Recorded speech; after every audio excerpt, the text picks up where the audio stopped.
वर्ष 1965 में हमारे देश में एक नारा दिया गया था और वो है जय जवान जय किसान। यानी उस समय का भारत जवान की हिम्मत और किसान की मेहनत पर टिका हुआ था।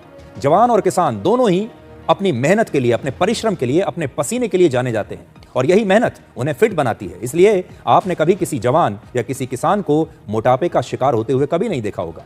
लेकिन अब 60 साल के बाद भारत में लगभग 20 करोड़ लोग अनफिट हो चुके हैं, वो मोटापे का शिकार हैं। और धीरे धीरे जब आप अपने आसपास लोगों को देखते होंगे, बाजारों में और सड़कों पर, दफ्तरों में, तो आपको दिखता होगा बड़ी संख्या में आपको आजकल ऐसे लोग नजर आते हैं जो अनफिट हैं, जिनका वजन बढ़ा हुआ है और वो कुछ नहीं कर पा रहे।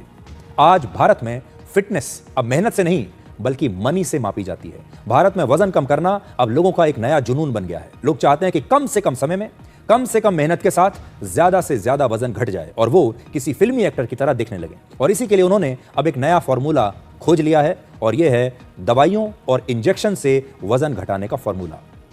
किसी जमाने में जिम जाने का ट्रेंड था, लोग जिम जाया करते थे, लेकिन अब इंजेक्शन का ट्रेंड है। अब लोग एक्सरसाइज नहीं करते बल्कि इंजेक्शन लेते हैं। आज किसी भी अच्छे जिम की फीस लगभग 1000 से 2000 रुपए प्रति महीने की है, लेकिन वही लोग अब दवाओं और इंजेक्शंस पर इससे 10 गुना ज्यादा पैसा खर्च करके वजन घटाना चाहते हैं।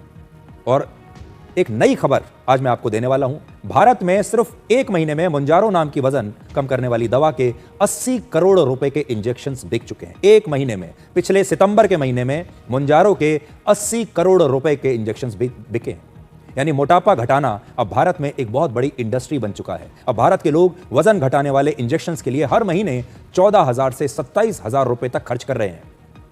अब तक लोग अपने घर की ईएमआई देते थे, कार की ईएमआई देते थे, लोन की किस्त चुकाते थे, लेकिन अब ऐसा लगता है कि एक नई ईएमआई का समय आ गया है और वो ईएमआई है वजन घटाने की ईएमआई।